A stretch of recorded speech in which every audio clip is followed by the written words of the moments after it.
Timothy Anugrah Saputra, seorang mahasiswa Visipol Universitas Udayana Bali, meninggal usai terjatuh dari lantai 4 gedung di kampusnya pada hari Rabu 15 Oktober 2025. Timothy diduga menjadi korban bullying atau perundungan oleh sejumlah teman-teman mahasiswanya.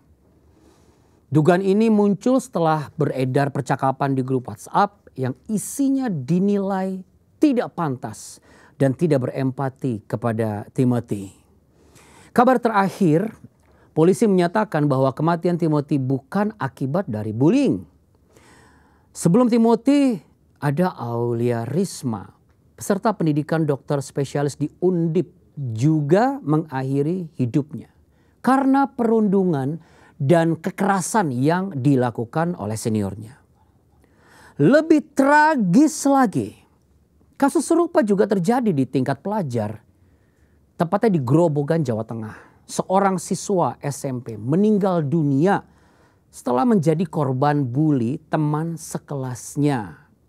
Sementara itu, kembali di Musi, Rawas Utara, Sumatera Selatan, seorang siswi SMP dianiaya oleh teman perempuannya sendiri hanya karena salah mengirim stiker WhatsApp.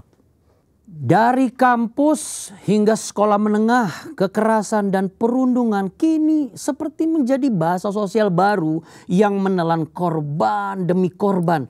Pertanyaannya adalah mengapa anak-anak dan remaja kita begitu mudah yang namanya kehilangan kendali hingga melukai bahkan mengakhiri hidup sendiri atau juga orang lain. Ya, sebelum kita membahas tema ini lebih dalam, bagi Anda yang saat ini butuh dukungan doa atau Anda merasa ada yang butuh didoakan, silakan jangan ragu. Hubungi Prayer and Counseling Center kami di telepon 0811 9914 240 melalui line telepon atau melalui WhatsApp di 0822 1500 2424, sama seperti yang di layar saat ini. Dan kita sudah terhubung dengan Ibu Laura Saskia Palenkaho MPSI. Beliau sedang ada di Bali tapi beliau berkenan hadir. Beliau seorang psikolog dan expert di bidang nurture dan play practitioner. Kita sapa beliau ya. Halo Ibu Laura, selamat datang kembali di Cahaya Bagi Negeri, Bu. Halo, shalom, kabar baik. Gimana kabarnya di sana? Wah, di sini puji Tuhan luar biasa. Ya, luar biasa, kami juga masih luar biasa miris ya. Kita melihat deretan kasus ya Bu, tragis sekali ini. Sebenarnya apa sih Bu yang sedang terjadi dalam jiwa anak-anak dan remaja kita ini?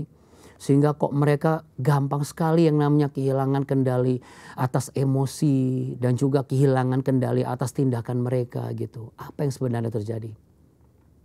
Ya, kalau kita lihat lebih dalam ya, kok bisa ya mereka seperti itu? Seperti tadi yang disebutkan, kok bisa kehilangan kendali atas emosi dan tindakan mereka? Betul. Kalau kita lihat lebih dalam tuh tidak hanya ada satu penyebab gitu. Itu perpaduan antara luka batin yang tidak tersentuh, identitas diri yang rapuh, dan yang pasti lingkungan yang gagal untuk menjadi penyangga emosionalnya mereka. Nah, Jadi kalau kita lihat kan beban emosinya berarti udah melebihi kapasitas mereka nih. Karena kan namanya anak-anak, remaja itu kan kemampuan adaptasi, coping mekanismenya mereka itu belum matang. Ketika dibulinya terus-menerus, baik secara langsung ataupun online, itu kan otak mereka tuh kayak dibanjirin dengan hormon stres ya, kortisol. Nah kalau tekanannya terus-menerus, lama-lama dia ngerasa itu gak ada jalan keluar nih. Hopeless jadinya. Iman mereka jadi goyah. Mereka ngerasa Tuhan ataupun orang dewasa itu nggak bisa ngelihat penderitaan mereka. Nah ketika udah sampai situ kan jadinya kehilangan identitas ya dalam Kristus gitu. Karena bullying itu kan menyerangnya pasti inti harga diri. Yang harusnya tertanam kuat sebagai identitas kita kan dikasihi Tuhan ya gitu. Nah ketika identitas ini udah terkoyak, rasa sakitnya pasti makin dalam. Dan jangan lupa kalau di remaja ataupun anak-anak itu bagian yang bertanggung jawab untuk perencanaan, pengendalian diri itu di bagian depan, prefrontal cortex namanya, itu belum matang.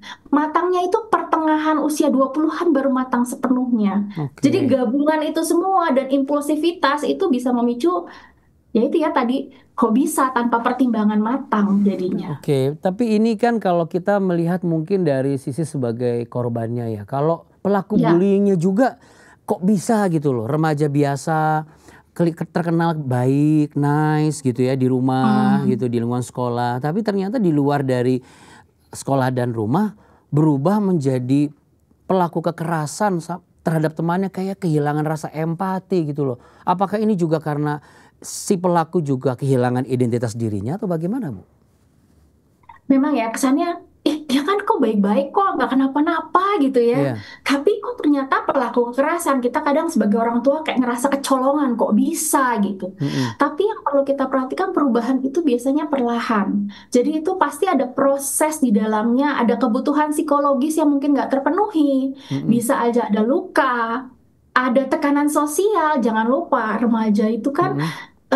mereka sangat ingin diterima oleh lingkungan. Dan yang pasti dengan adanya sosial media yang begitu masif, semua informasi baik dan buruk itu kan muncul begitu masif ya. Jadi Iya, pasti iya. ada distorsi moral yang mungkin nggak disadari Oke, gitu. ini Jadi kayak misalnya kebutuhan psikologis tidak terpenuhi nih ah, ya, ah, mungkin ah. dia sebenarnya anak baik-baik, tapi anak ketika bertumbuh dia kan ada kebutuhan pengakuan, ada kebutuhan punya kekuasaan dalam tanda kutip dia bisa menentukan beberapa hal yang dia mau. Nah, beberapa anak itu tumbuh dengan rasa tidak berdaya di rumah, sayangnya Iya. atau di lingkungan lain. Jadi ketika di sekolah dia menemukan kesempatan untuk berkuasa, Mm-mm. mungkin dengan menertawakan, mengolok-olok, Mm. merendahkan orang lain, mereka merasa mendapatkan rasa kontrol yang sebelumnya Hmm. hilang. Jadi seringkali ini bukan tentang kebencian, tapi tentang kebutuhan untuk merasa berarti. Oh, Sayangnya mereka menemukan validasi dari sumber yang salah. Jadi dia dapat oke. rasa kuasanya itu dari penderitaan orang lain. Kan itu yang salah ya jadinya gitu. Iya, karena kan seharusnya keluarga itu sebuah katakanlah tempat di mana yang namanya bibit-bibit kekerasan itu tidak boleh ada dalam diri anak. Rumah yang ramah dengan kasih, menumbuhkan bibit kebenaran, pola asuh yang bisa membentuk karakter si anak itu menjadi karakter yang semakin bertumbuh, berkembang dan matang dalam konteks yang benar. Tapi justru malah Ya, ini pelakunya kebanyakan dari keluarga yang bukan tidak mampu loh, Bu. Artinya kan ya, sebenarnya secara edukasi, secara kebutuhan pendidikan mereka orang tuanya sanggup loh, Bu. Tapi kenapa kok ya. bibit kekerasan dalam diri anak ini bisa begitu masif itu berkembangnya? Kalau kita bicara pola asuh ya di Indonesia kan juga termasuk negara yang fatherless ya gitu. Dan Hmm, kita tahu peran ayah itu sangat penting. Tapi saya nggak mau menekankan di ayah aja, oke. tapi pola asuh dari keluarga. Seringkali pola asuh yang minim kasih itu menciptakan tangki emosi anak yang kosong. Nah, ketika anak merasa tangki emosinya kosong, Ya, dia tidak akan merasa secure. Dia akan melihat dunia itu sebagai tempat yang keras, bukan tempat yang aman. oke. Jadi kadang-kadang nih ya, pola asuhnya itu lebih banyak teriakan atau hukuman atau dibanding-bandingkan. Kalau kadang kita orang tua tuh suka bilang ya, dulu saya juga dibanding-bandingkan nggak kenapa-napa. Mm, mm, Tapi mm. kan dunia udah berubah ya. Anak-anak itu zaman sekarang bukan hanya dibandingkan dengan kakak adik tetangga, tapi Iya, dia iya, bahkan juga membandingkan dirinya dengan lingkungan iya, bahkan iya. dunia gitu. Jadi ketika pola asuhnya penuh dengan hal itu dan kurang presence dari orang tua, kurang kasih sayang, anak tuh mungkin tidak merasa dikasihi, dia bisa jadi ngerasanya nggak berharga. Makanya cari kuasa dengan menindas. Dia belajar kekerasan itu cara menyelesaikan masalah, ya kan? Karena orang Iya. tuanya pokoknya kalau ngomong, kalau marah-marah nadanya tinggi, Mm, siapa mm, yang lebih keras dia yang menang. mm, Atau misalnya mm. dengan pukul bahkan. Jadi kan kekerasan itu untuk menyelesaikan masalah. Iya. Nah, akhirnya apa? Anak itu nggak merasa orang tuanya memahami dia. Anak yang tidak pernah merasa diterima, Mm, mm. tidak mengenali emosinya, sulit buat dia untuk bisa merasakan atau memberikan empati kepada orang lain, ya kan? Anak yang nggak pernah mengalami kasih, seringkali nggak tahu gimana cara mengasihi. Nah, ini ada anak yang kebanyakan kasih apa ya? Jadi maksudnya saya sempat ngobrol dengan beberapa orang tua gitu. Iya, ini sebenarnya kasusnya adalah cuma awalnya candaan kok Pak gitu ya. Tapi ternyata candaan itu berubah jadi kekerasan Bu.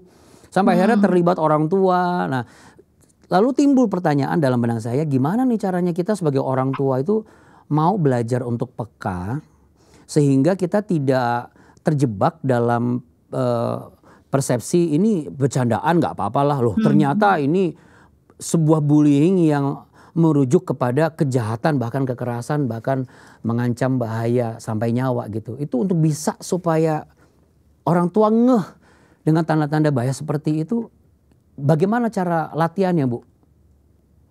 Oke, jadi memang ya kadang-kadang kita suka mikirnya, dianya aja lebay, dianya aja baper gitu ya. Iya, iya. Tapi sebenarnya baper lebay itu gini, bercanda itu kan intinya adalah senang-senang sama-sama.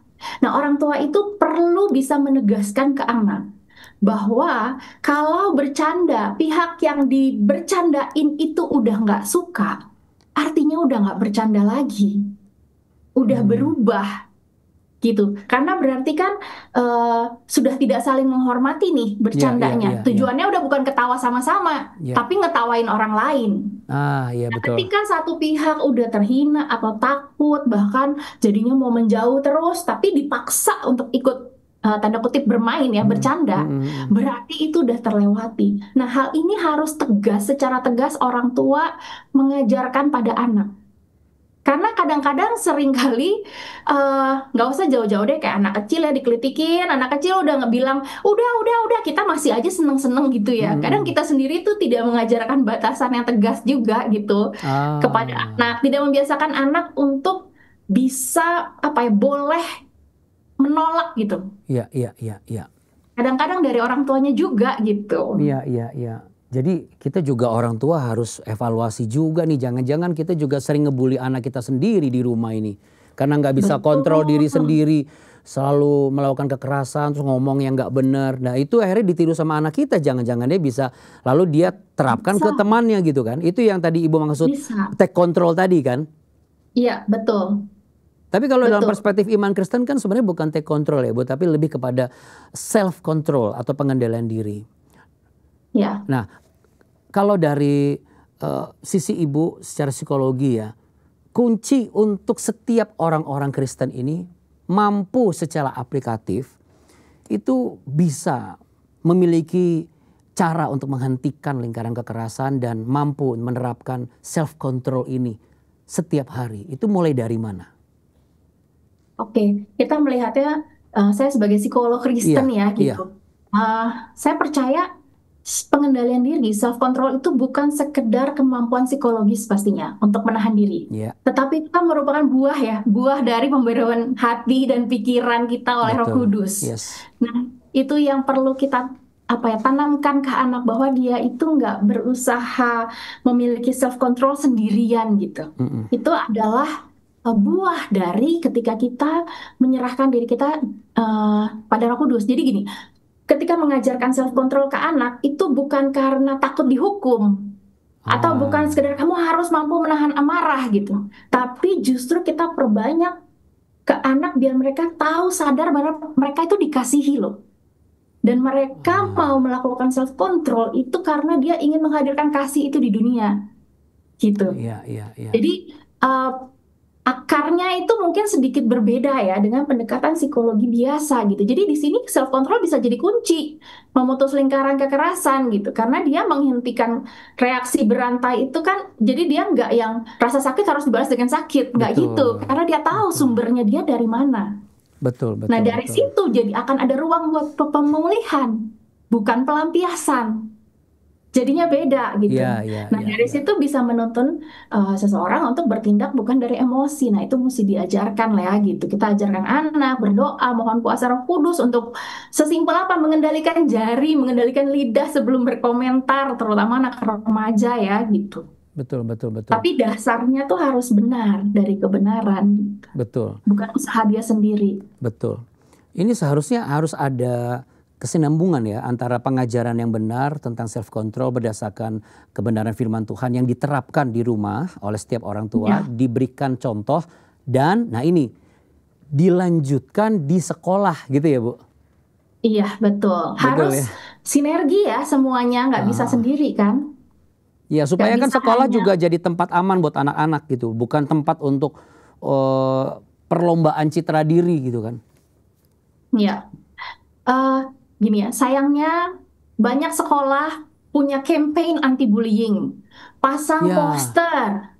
Tapi kalau dilihat kebijakan-kebijakannya, sistemnya itu belum benar-benar bisa memberikan rasa aman buat siswanya.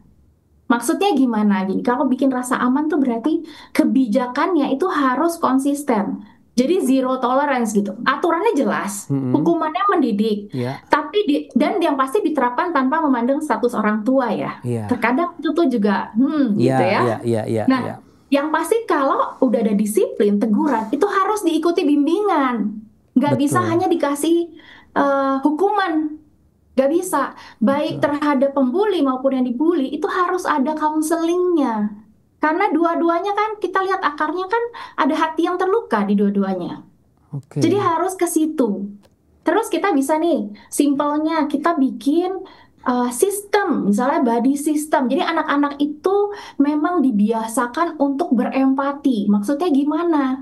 Jadi kalau misalnya ngelihat ada anak lain yang sendirian, berarti coba kamu ajak dia main gitu. Jadi itu namanya body system gitu. Dibuat sistemnya. Nah, jadi kan anak-anak merasa oh ini aman ya, aku diterima ya di sini, aku nggak sendirian. Karena kan ada ya anak-anak yang mungkin sulit. Nah, anak yang cukup berani yang oke itu ditandemin sama-sama. Dan kalau kita lihat bullying itu kan biasanya tuh pasti ada yang bully, ada yang membuli, tapi kan ada orang-orang di sekitarnya. Betul. Nah itu yang sebenarnya, dan itu paling banyak, itu yang harusnya diaktifkan oleh sekolah. Ajarin siswa untuk nggak cuma jadi penonton pasif atau bahkan ikut-ikutan. Jadi kayak mereka dikasih reward ketika mereka berani bertindak bijak, membela atau cari bantuan, itu diapresiasi. Terkadang kan itu nggak diapresiasi. Betul. Itu yang perlu ada sebenarnya di sekolah. Yang Ibu sampaikan itu kalau diterapkan di sekolah itu akan sangat efektif loh Bu. Jadi tidak ada lagi statement pendidik ya atau statement sekolah yang mengatakan oh CCTV-nya kurang, oh ini karena tenaga pengajarnya kurang atau kebanyakan murid sehingga kami nggak bisa ngawasin satu-satu gitu ya. Agak miris juga kadang-kadang dengan jawaban-jawaban seperti itu. Jadi nggak salah nih Bu, teman saya sampai homeschooling loh Bu. Anaknya saya tanya kenapa kok temanmu homeschooling? Sekolah yang di sana nggak aman, mendingan di rumah aja. Tapi saya bilang loh, kalau homeschooling nanti punya teman-temannya bagaimana? Udah kita aja teman-temannya, jangan mereka nanti malah ngebully. Itu gimana Bu? Sedikit Bu, Ibu gimana Bu? Ini titipan ini gimana Bu? Bener nggak Bu? Bener ya tuh Bu? Homeschooling itu solusinya supaya anak-anak kita nggak dibully deh, daripada nanti udah dari sana. Teman saya bilang gini, udah dari kecil kita empanin ibarat gitu ya, dikasih makan, dididik apa semua, sampai SMP, SMA, maaf ya, mati konyol kayak begitu, ngapain? Lebih baik di homeschooling aja. Kalau dari sisi Ibu sebagai psikologi, apakah ini sebuah solusi yang tepat? Sebenarnya kalau ketika memilih homeschooling itu pasti banyak ya. Yang kita pikirkan itu banyak. Itu bisa menjadi salah satunya. Kalau memang dia merasa tidak ada sekolah yang aman buat anaknya, dan kita pasti melihat lagi karakteristik anak kita seperti apa ya gitu. Buat saya nggak masalah kalau homeschooling menjadi jawaban.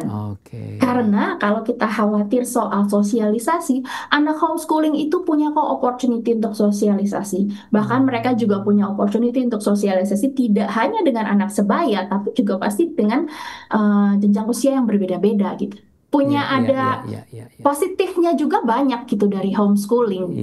Karena jadi emang dilihat lagi ya tujuannya apa. Kalau hanya untuk menghindari berarti boleh homeschooling, tapi harus touch lagi yang paling dalamnya apa. Berarti kan harus touch harga dirinya gimana, identitas dirinya sudah cukup kuat atau belum. Jangan lupakan itu. Ya betul. Karena kalau urusan pilih homeschooling atau tidak itu kan urusan cuma nebang cabang-cabang atau rapihin pohon ya. Tapi kan akarnya itu harus kita touch untuk anak kita punya mental health yang sehat ya. Oke, nah ini berarti nyambung dengan pertanyaan selanjutnya, Bu. Bagaimana orang tua, ya katakanlah kita kan bukan sedang mengajarkan homeschooling ya, tapi sedang membahas tentang supaya tidak ada bullying lagi gitu. Jadi entah apapun itu keputusannya, tetap orang tua melihat akar permasalahannya dan bisa mengajarkan dan menanamkan benih-benih rasa empati, benih-benih rasa kasih dan sayang kepada anak-anak. Karena tantangannya kan era digital ini, perbandingan, ejekan, belum komentar sosial yang waduh super duper kejam, Bu. Nah ini caranya gimana, Bu? Kalau kita kembali ke pokok permasalahan kita ini, untuk bisa orang tua mengajarkan empati dan kasih pada anak. Ya, ini pertanyaan ini memang sangat penting ya, karena di era digital itu anak tumbuh dalam dunia yang seringkali lebih cepat menghakimi daripada memahami, ya enggak? Ya. Lebih banyak membandingkan daripada menghargai. Kalau dibilang pasti itu sekarang tuh lebih dahsyat dibandingkan zaman kita dulu gitu ya. Dan sebagai orang tua Kristen, kita perlu banget untuk bisa memberikan empati dulu. Jadi kita menanamkan empati dengan cara apa? Memberikan empati dan kasih bukan lewat kata-kata aja, tapi lewat kehadiran dan teladan hidup. Presence-nya itu loh. Kadang kita tuh ada, tapi kita nggak benar-benar hadir. Ada dan hadir kan beda ya. Iya, betul. Nah, ketika kita hadir, kita kan jadi bisa lebih memahami hati anak kita ya. Iya. Gitu. Jadi ketika kita bisa memahami mereka jadi merasa dimengerti. Ketika mereka sudah bisa mereka itu merasa dimengerti, mereka kan lebih bisa berempati sama orang lain. Jadi penting untuk ngajarin anak mengenali emosi, mengelola emosi. Terus kalau anaknya lagi tantrum atau yang kayak gimana ya, kita jangan masa sih gitu aja. Jangan ada kata-kata kayak gitu. Atau misalnya dia sakit hati banget karena temennya, bestinya kok tiba-tiba jalan sama teman lain, dia nggak ikut. Buat anak-anak itu matters. Kita harus bisa berempati sama mereka. Kalimat-kalimat yang mudah untuk bisa dipraktekkan nih hari ini. Kalau ada yang menyaksikan perbincangan kita, itu anak saya tuh baru ngalamin tiba-tiba dikhianati lah oleh besti-bestinya. Itu kalimat yang pas itu apa, Bu? Nah, sebenarnya gini, kadang orang tua selalu berpikirnya adalah gimana caranya supaya dia nggak sedih. Nah, itu buang jauh-jauh. Karena yang perlu adalah kita hadir dan kita yang, kamu sedih ya nak, begitu. Kita kayak mirroring dari apa yang dia rasakan. Kamu kecewa ya karena dia nggak ngajak kamu. Itu rasanya bagaimana, gitu. Jadi lebih kayak jadi curious gitu ya. Habis curious, terus kita terima. Walaupun kita nggak setuju nih ya. Misalkan kita nggak setuju, menurut kita, haduna gitu doang, nggak usah. Walaupun kita misalnya begitu, kita tetap yang berempati. Oh iya, pasti itu berat ya buat kamu ya. Kamu ngerasanya itu berat ya. Karena kan buat dia itu berat. Kita nggak bilang, mama setuju sih itu berat banget. Kan kita nggak harus begitu. Iya. Jadi si anak merasa bahwa aku nggak sendirian nih. Yes. Ya, merasa bahwa orang tuaku hadir dan juga merasakan apa yang kurasakan gitu ya. Yes, betul. Wow. Itu kuncinya sebenarnya. Kehadiran orang tua menjadi mirror bagi si anak. Mirror emosi mereka juga, karena kadang-kadang mereka nggak tahu kan namanya apa, emosinya mereka apa. Karena saya notice ya, kita tuh ini agak melenceng dikit boleh ya? Nggak apa-apa. Jadi gini, kita itu di psikologi kan bilang kalau kita mau belajar mengendalikan emosi, pertama itu adalah mengenal emosi dulu. Yang kedua, baru kita menerima emosi kita. Baru setelah itu bagaimana kita mau meresponnya bagaimana. Nah, kalau saya perhatikan di Alkitab ya, Daud itu kalau bermazmur, dia kan selalu ngomong ketika aku takut, ketika aku cemas. Yes. Daud itu mengerti apa yang dia rasakan dulu kan. Nggak langsung dia serahkan kan. Jadi sebenarnya yang kita pelajari, kita temukan di psikologi itu udah ada di Bible kuncinya. Iya. Jadi intinya kehadiran orang tua kepada anak-anak untuk menanamkan benih-benih itu sebenarnya kembali lagi kepada kebenaran firman Tuhan yang memuat juga semua edukasi dan pelatihan psikologi si anak gitu ya Bu ya. Nah sekarang Bu, Mm-mm. kalau untuk anak atau remaja yang sudah jadi korban perundungan, Mm-mm. kira-kira proses pemulihan batin dan spiritualnya itu bisa terjadi berapa lama? Ya, khususnya untuk anak-anak Kristen. Jika di dalam Oke. Kristus itu apakah lebih cepat atau memang semuanya takes time gitu, butuh waktu, butuh proses dan kesabaran. Bagaimana Bu? Yang pasti semua takes time. Dan Oke, waktunya itu tidak ditentukan apakah dia anak Tuhan atau tidak, bisa beda-beda ya, gitu ya. oke. Dan yang pertama sebenarnya tahapannya adalah tadi izinkan anak mengakui lukanya. Terkadang Hmm, kita itu langsung bilang, udah nggak usah sedih, udah biarin aja dia begitu gitu. Kita seringkali begitu. Tapi prakteknya kita dengar dulu hmm, hmm, hmm. tanpa menyela, tanpa menasehati. Validasi tadi ya perasaannya. Oh, Ya, yang ya, apa yang ya, kamu ya. alamin itu menyakitkan ya. Dan kamu berhak sih untuk merasa sedih. Misalnya gitu. Itu Hmm, pertama izinkan anak mengakui luka. Karena Yesus pun mengakui kok luka-luka kita gitu. Lalu yes. kedua, arahkan anak untuk membawa luka itu kepada Kristus. Hmm, Tadi ya, seperti ya, contoh ya, Daud, dia kan betul, apa yang dia rasakan, dia bawa ke Kristus gitu. betul, Dia bawa ke Allahnya gitu. betul, betul, Jadi betul. ajak anak berdoa pribadi atau tulis doanya di jurnal gitu ya. Kalau misal lebih susah, maksudnya buat anak-anak mungkin repot, ya nggak apa-apa, anggapnya tulis surat ke Tuhan gitu. Habis itu kalau sudah, jangan lupa bangun identitas diri dia. Karena ketika dibully yang hancur identitasnya. Dan Betul. bangun identitasnya apa? Kita sebagai orang Kristen, identitas diri di dalam Kristus, bukan dari pandangan orang lain. Nah, itu bisa kita prakteknya apa nih? Orang tua bacain, renungkan ayat-ayat yang terkait identitas kan banyak ya gitu. Ya, ya, ya. Terus yang pasti setelah itu dampingi. Kita cari komunitas yang bisa menerima. Mm-mm, Hopefully gereja di situ bisa memegang peranan. mm-mm. Komunitas remaja, komunitas anak gitu Betul. kan. Nanti setelah dia siap, ini tidak boleh dipaksa. Waktunya bisa beda-beda. Hmm, Baru bimbing dia untuk memaafkan. Ajarkan dia bahwa maaf itu bukan berarti lupa loh. Tapi maaf itu bisa membebaskan dia dari rantai luka. Tapi itu saat yes. dia siap. Jangan, itu nggak bisa dipaksa. Oke. Gitu. Oke, oke, Baru oke. terakhir tindakan positif sebagai wujud pemulihannya gitu. Karena kan Mm-mm. pemulihan yang sejati itu kan bisa terlihat ketika dia udah bisa menemukan makna baru ya dari luka yang udah dialamin ya. Misalnya dia bisa nolongin temennya mungkin yang dikucilkan, Ya, ya kan? ya, Dia ya, bisa ya. kesaksian, macam-macam lah bentuknya. Ya, betul, betul. Karena bullying bukan hanya sekedar fisik, tapi juga ketika lingkungan di sekitarnya itu mengucilkan dia ya, dan tidak ada Ya, sama sekali yang mendukung dia. Itu sebenarnya lebih sakit lagi Bu sebenarnya. Tapi yang pasti Bu, untuk ya terakhir ya, pesan Anda bagi orang tua Kristen, bagi sekolah, bagi gereja juga ya, atau komunitas-komunitas Kristen yang ada. Bagaimana supaya mereka-mereka ini maksimal, kami-kami ini maksimal gitu. Supaya maksimal dalam hal mengambil kembali kendali dalam mm-mm. pembentukan hati setiap anak. Tentu berbasis kasih dan teladan dalam Kristus. Apa yang bisa Anda bagikan? Silakan Bu. Buat saya yang paling penting orang tua dan gereja itu harus hadir. Bukannya hanya ada. Gereja bukan ada dengan program-program yang luar biasa, bukan hanya itu, tapi benar-benar Ya, bisa hadir. Orang tua bisa hadir buat anaknya, bisa menjadi tempat yang aman, menerima anaknya, apapun kondisi anaknya, orang tua itu bisa terima.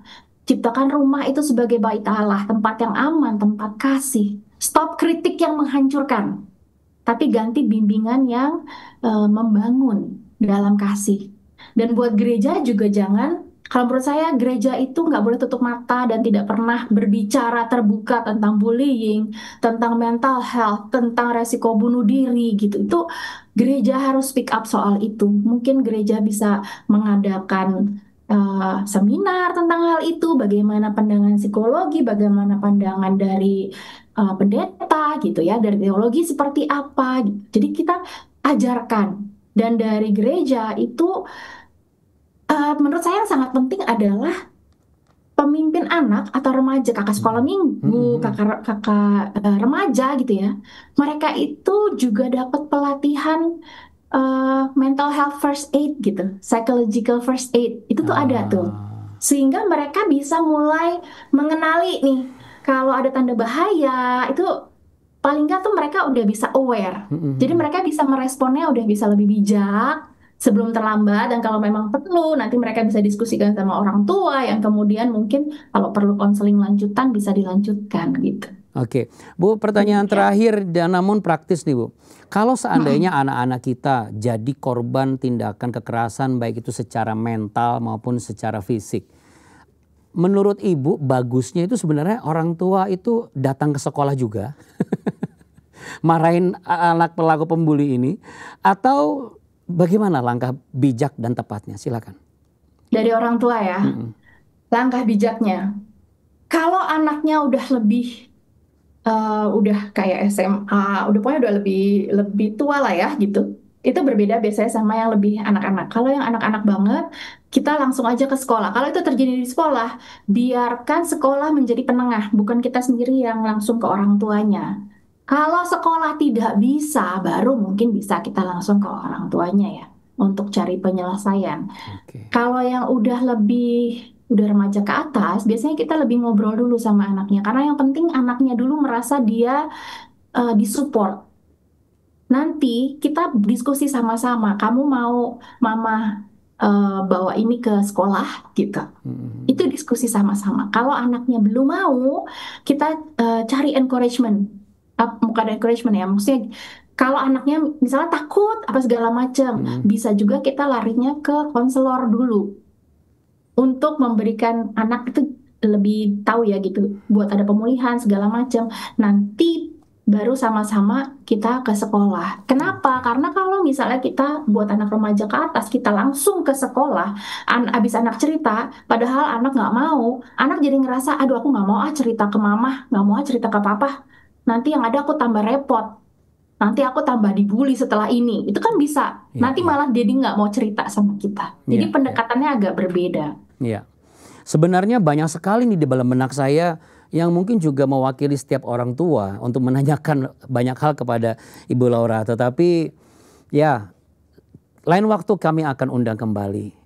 Bu, terakhir deh, terakhir sebelum saya sampaikan. Terakhir terus apa, iya nih, ini terakhir yang ketiga kalinya. Apa harapan Ibu secara pribadi atas situasi yang sedang dialami oleh generasi kita di bangsa ini? Silakan, Bu.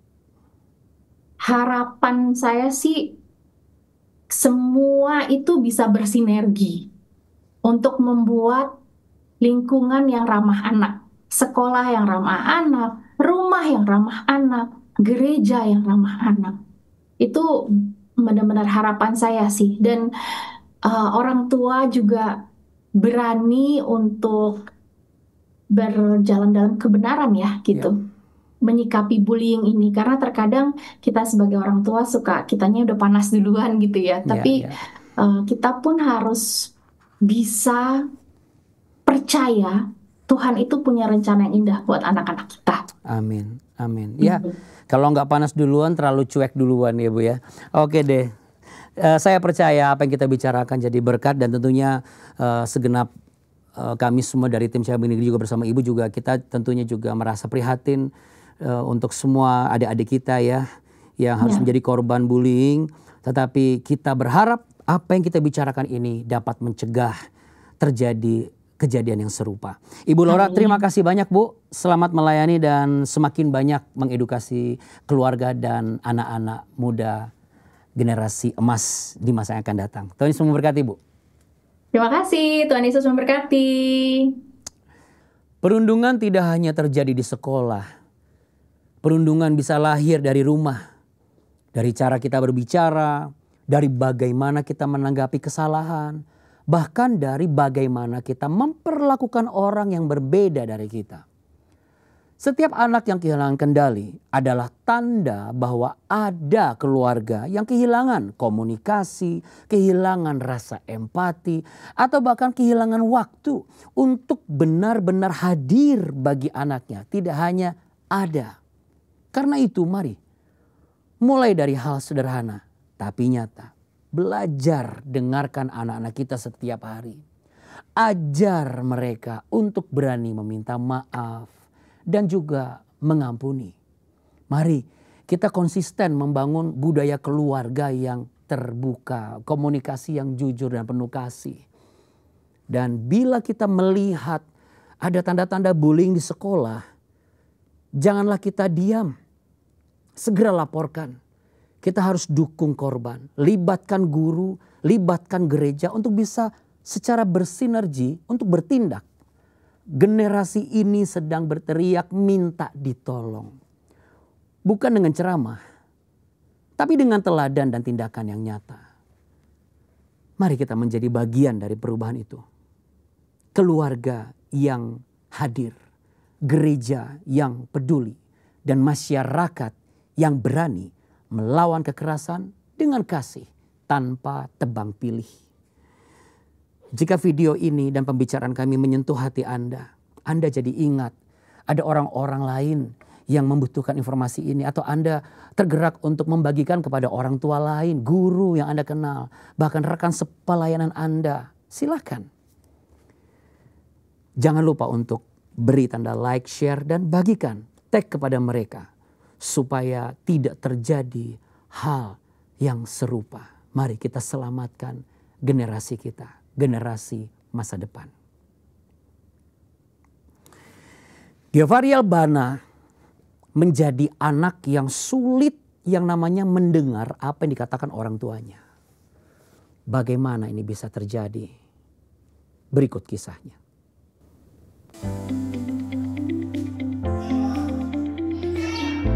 Ini adalah Gefariel Bana, atau yang akrab disapa Gefril.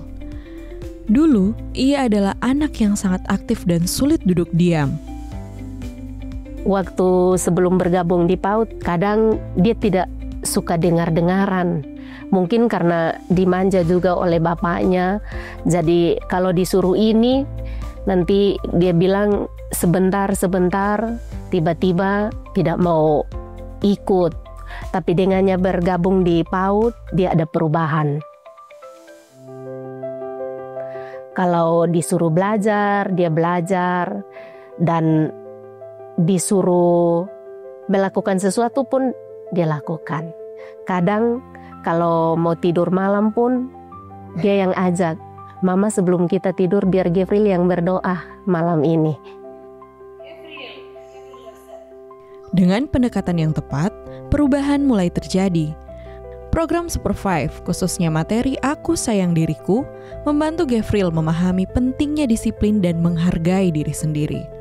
Dari yang dia suka jalan-jalan, itu dia sudah perubahan. Dengan sendirinya dia mau tenang, dia mau tulis. Sekarang kita berbagi buku, belum sampai dia pun, Ibu mana bepung buku? Dia mulai tanya. Sampai hari ini dia sudah belajar merangkai kata. Untuk 2-3 kata, 2-3 huruf itu dia sudah mulai bisa. Bahkan kadang ada buku cerita kita kasih, dia mulai, "Ibu saya baca ini saja," atau "Saya tulis yang ini." Tulis ABC membaca dengan pemain.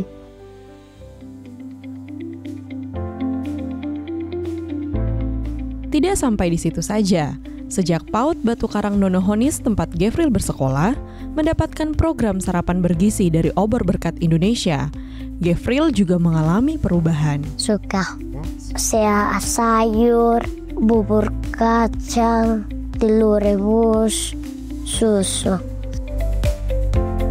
Yang saya rasakan sebagai orang tua, saya bersyukur juga karena dengan bantuan sarapan bergizi, seperti kalau Gefril, dia awalnya dia tidak suka makan telur rebus, sayur-sayuran, bubur kacang, tapi karena dengan tambahan sarapan bergizi di sekolah, dia lebih suka ke telur rebus. Terus setiap kali makan, dia akan selalu tanya, "Mama, hari ini kita makan dengan sayur apa?" Dia tidak tanya lauknya, tapi dia tanya sayurnya. Perjalanan Gefril membuktikan bahwa dia bisa mengalami perubahan hidup yang lebih baik ketika ada di PAUD yang tepat. Saya mau mengungkapkan rasa terima kasih karena boleh membantu anak-anak, mendidik anak-anak agar anak-anak menjadi manusia yang lebih berguna, masa depan mereka lebih cerah, dan juga berterima kasih lewat bantuan sarapan pagi yang bergizi, anak-anak kami boleh mendapatkan apa yang terbaik. Terima kasih Obi.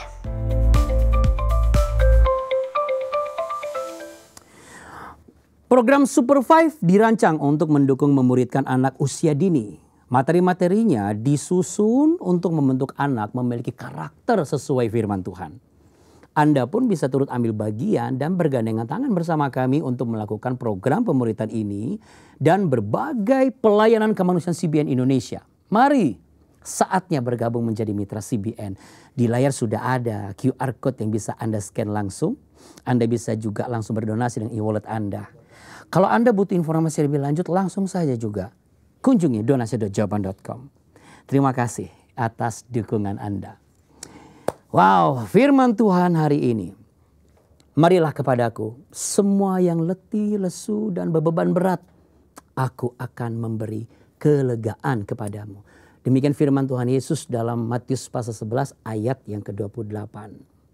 Terima kasih sudah mengikuti Cahaya Bagi Negeri hari ini. Jika Anda terberkati, terinspirasi dengan topik hari ini, langsung jangan lupa kasih like, share video ini, serta pastikan Anda sudah subscribe channel Jawaban agar Anda terus mendapatkan konten yang mengubah hidup Anda. Saya Andi Othniel, sampai jumpa di episode berikutnya pastinya.